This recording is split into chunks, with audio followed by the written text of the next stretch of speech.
22வது question 22 L என்பது டேஷ்னா ஞாயிறு. L என்பது ஞாயிறை குறிக்கும். 23 வள்ளலார் கண்ட ஒருமைப்பாடு நூல் யாருடையதுன்னா சிலம்பு செல்வர் மாப்போ சிவஞானம். இது ரெண்டுமே ஒன்று தான்.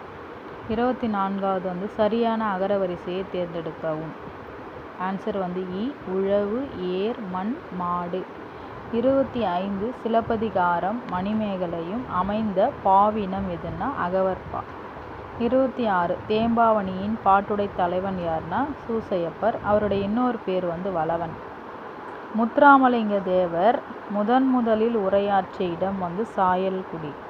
28 சொல்லின் செல்வர் என்று அழைக்கப்படுபவர் யாருன்னா ராபி சேது பிள்ளை. 29 பறவைகளின் ஒலி மரபு அப்படின்னு பார்த்தீங்கன்னா இதுக்கு ஒரு பொறுத்துக. இது நான் சிம்பிளாக இங்கே சொல்லிடுறேன். ஆந்தை அலரும் மயில் அகவும் அப்படின்றது தான் இதோட ஒலி மரபு.